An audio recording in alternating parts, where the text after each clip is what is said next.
Hello, my dear. Rhonda Constant, your favorite hometown medium, physical energy healer, oracle card advisor, I can't talk. Paranormal investigator, voice for your loved ones. How are you today? I don't think I've done a reading for you before. I like to explain real quick kind of how it works. I see, hear, feel, sense, know. They talk to me, but they also show me pictures, and I call it spiritual charades. And I try to describe the picture the best I can. They never waste a message. If it doesn't make any sense now, keep it in mind, because you'll either remember it later, see it later, or somebody else will validate it for you later and go, oh, I know what he's talking about. This is not an exact science. We communicate the best way we can. So sometimes you got to stretch it outside the box a little bit. He won't give me all the details. Details are none of my business. So he should give me just enough so you should understand what he's talking about.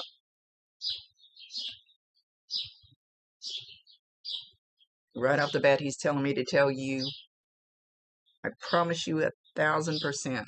He can hear you. He can see you. You just can't always get the answers from the other way, but I promise you, he can hear you. He can see you. He's laughing. He says he can even see you picking your nose. So watch it. Well, I promise you they can see you.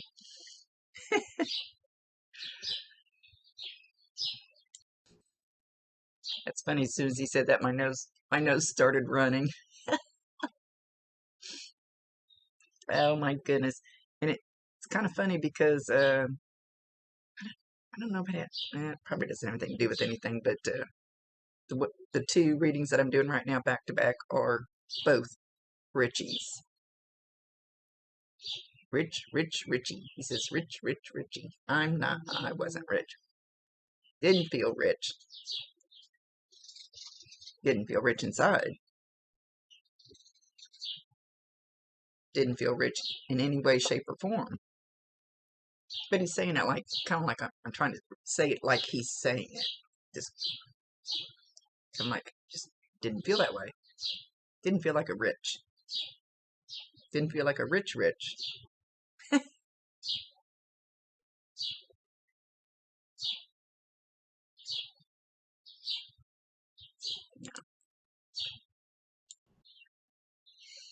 Okay, he's saying he feels more like a big brother and a dad all rolled into one as far as his relationship with you.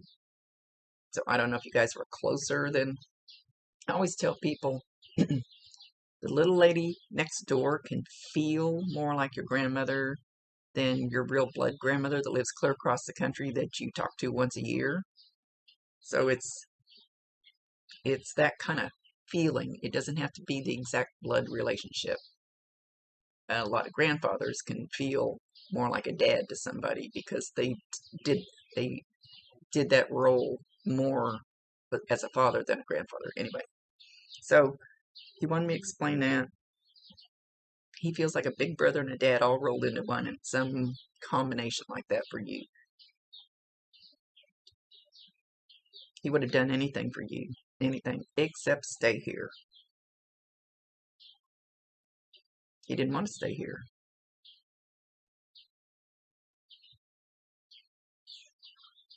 He said it was time to get out of Dodge.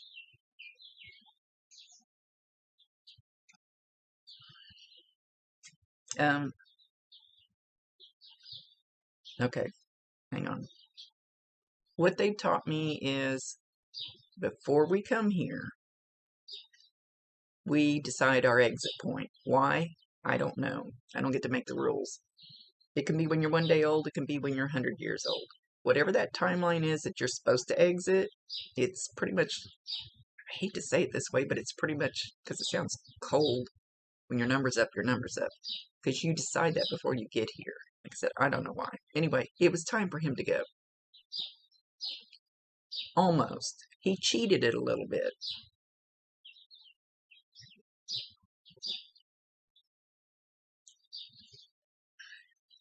He was tired of some bullshit. Tired of some bullshit going on. Had nothing to do with you. And he did it like that. Nothing to do with you. You are a bright spot in his life.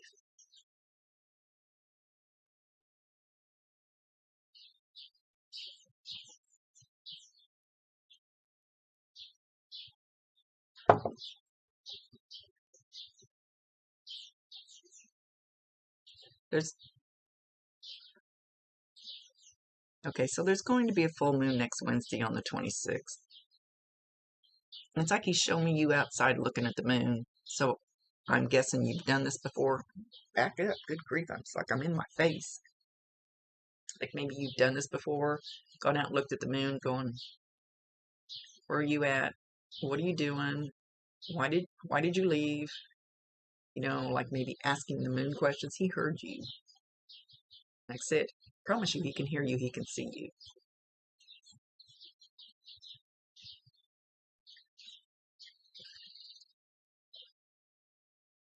Now I don't creep on anybody's Facebook page ahead of time because it messes up what little bitty logical mind I have, which isn't much. But he's showing your hair is longer. May not be longer now. Maybe it was longer, like stroking it.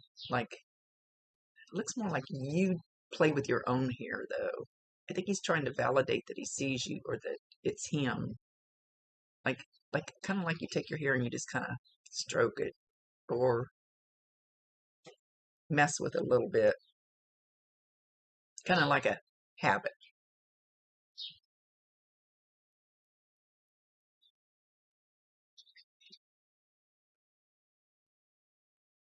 So even if it's not that long, I mean, I guess I could do it with this little spiky stuff.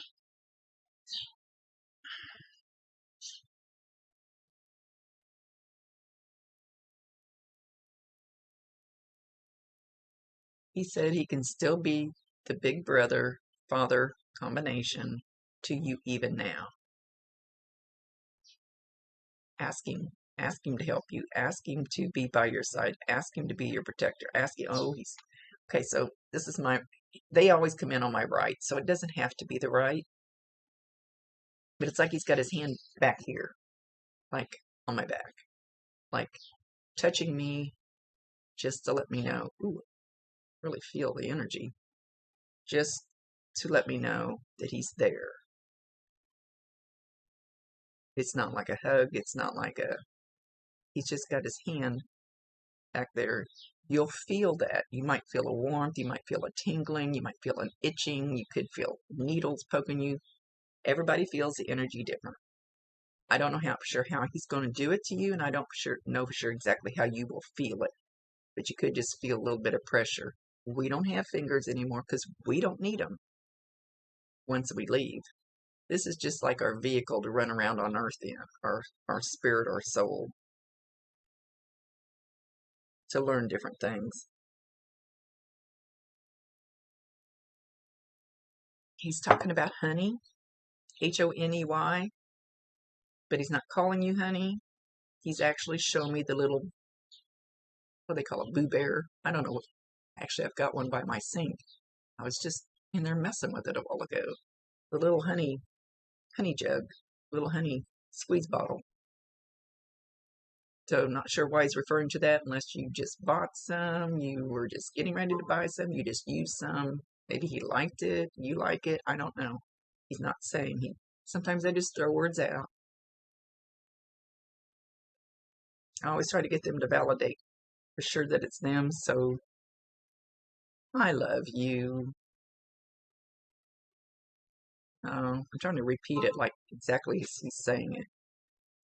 It's like he's melting. It's like you could just see his eyes just turn soft and just melt. I love you. I'm sorry. I am apologizing to you. Others, not so much. You, absolutely. I love you. I will be your guardian. I may not be the top one, but I will be one of your guardians. Call on me. And if you need some, call on him. Ask him. Cannot override your free will choice. None of them can. only in case of an emergency. They cannot override your free will choice. I make all the dumb mistakes, and they go, Rhonda, why are you doing that? That's not what we gave you. It's my free will choice. So call on him if you need help with something, and then just watch and see if somebody out of the blue calls you, or somebody steps up to you in the store and says something that has to do with whatever you asking for help with. It may not be within 5 minutes. It might be 5 days, 2 months. I don't know. It just depends on the situation and what's going on.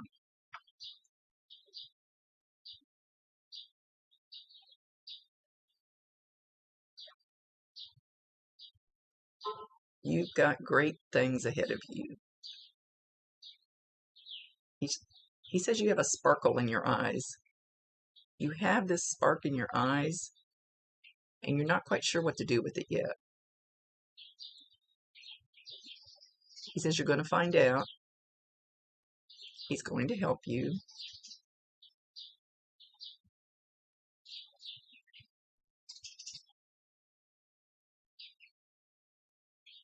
You're going to do great. It's almost like you got sparklers, like, you know, like the 4th of July sparklers coming out of your eyes. He says, you've got that. And he says it's like a magnetism. And it's going to attract beautiful, bright things to you. Don't let anybody cover it up. Don't put sunglasses on it. He doesn't mean you can't wear real sunglasses. That's not the kind of sunglasses he's talking about.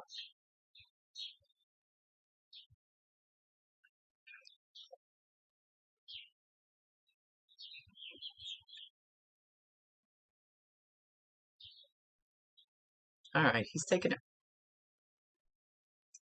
a belt. He showed me one shaped like this, but a whole bunch smaller. So you can imagine this make a boing, big noise. But he's got one shaped like that, and he's going like this. He's tinkling it. So you will hear that.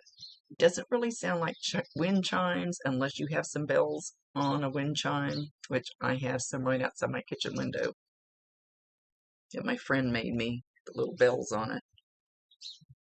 So I don't think it's a wind chime.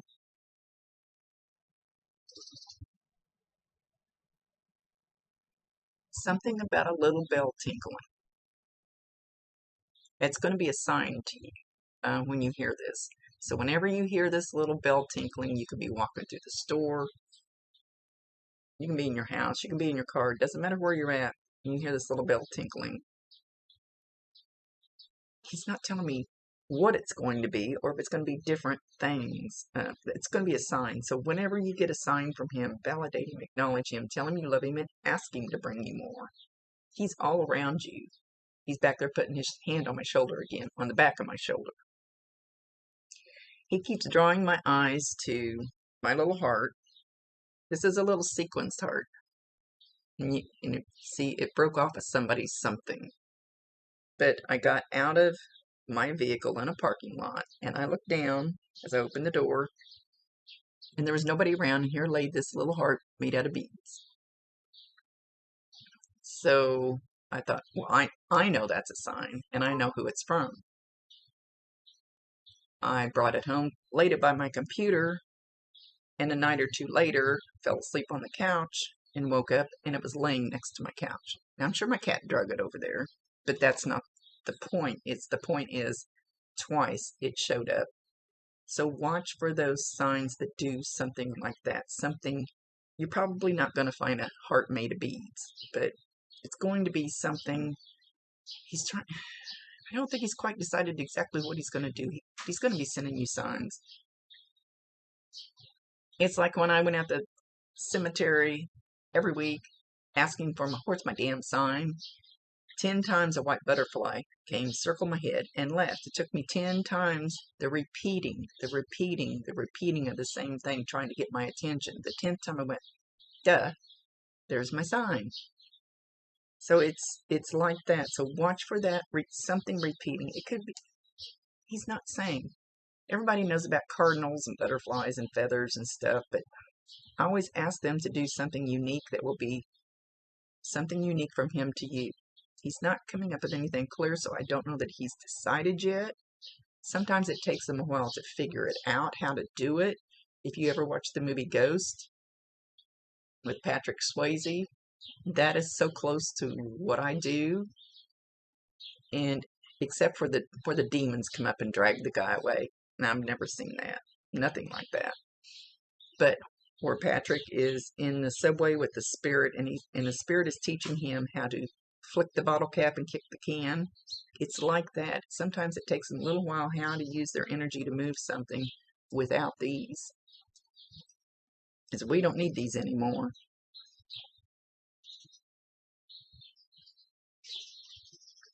He says everything's going to be all right. It really is going to be all right. And he's all right. He's happy-go-lucky, just a little sad about what he did to you, what it's done to you. He says, but you will be all right, and I will be ready to help you whenever you're ready. It has to be when you're ready. So when you're ready, call on him.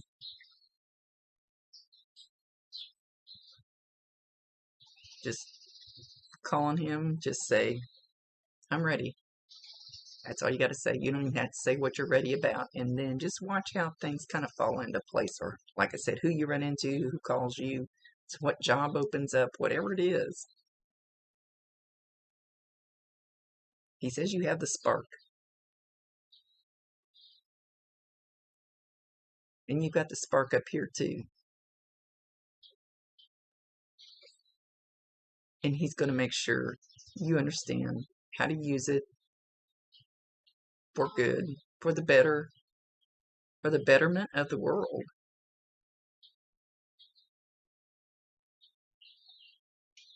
Each one of us that has a little spark. Each one of us does have a little spark. And each one of us, our little spark is important for the betterment of the world. If we use it in the right way. That's for me. And he makes me itch. When they get too close, I start itching.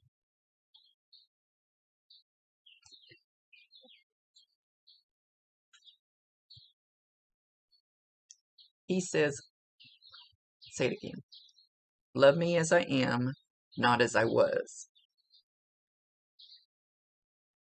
I'm sure you'll understand what he means. I don't need to know. Love me as I am, not as I was.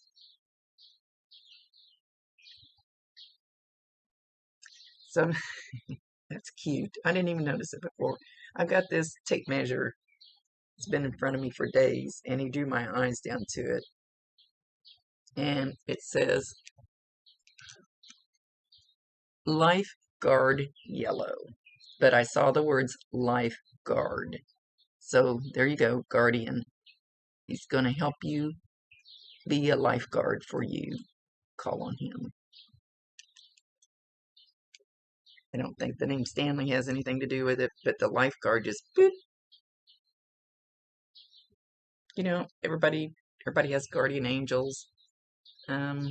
We have guides that come in and out of our life at different periods because we need this guide for a while. Okay, I got it. This guide for a while, and then we move ahead, and we don't need that guardian anymore. We need a new one that can take us to the next steps. So we don't always keep the same ones, but he's going to. He says for now it's his job to be one of yours. He's trying to hurry up and learn what he needs to do that for you.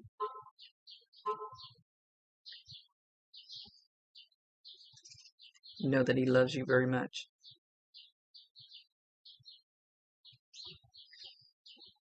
No, what is it? What is it?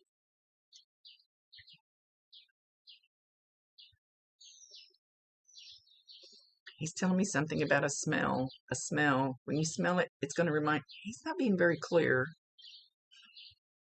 A smell that you can get walking through the store. It'll be a repeating smell. Okay, like I woke up every day for 2 weeks, smelling chocolate chip cookies as soon as I opened my eyes. Never figured out who was here. It's that repeating. So I think he's trying to get you so he can do lots of them later, and you'll understand when you start, whatever it is, later, I'm babbling. A smell. When you smell it, and you smell it for the 5th time, 6th time, 7th time, you can be in the store, outside, in your house, in your car, doesn't matter where you're at. And then all of a sudden it clicks in your head that that's him. That's him. Validate him, acknowledge him, tell him you love him, and ask him to bring you more if you want more. That's totally up to you. He says, okay, I'm out of here. Out of here. I'll be back when you're ready. Pinky swear. Love him or leave him. Toodaloo. He's just throwing words out right now. It's his show.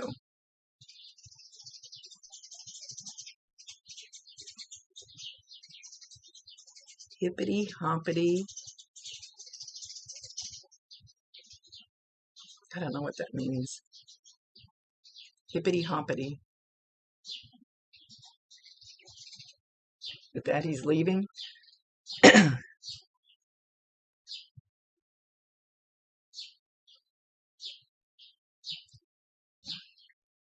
Now I hear the song by Vince Gill, Go Stand High on That Mountain. He actually kind of swooped out there and got on top of a mountain, and then he started playing the song Go Stand High on That Mountain by Vince Gill, the one that always makes me cry. So I don't know if they played it at his services, and I'm starting to lose my voice again. That's kind of what's put me behind, was losing my voice for a week. Thank you for being patient. He's waving at the top of the mountain. Thank you for being patient with me losing my voice and getting so far behind. Much love to you, my dear Rhonda Constant, your favorite hometown medium, physical energy healer, oracle card advisor, paranormal investigator, voice for your loved ones, as long as I don't lose it again. Thank you.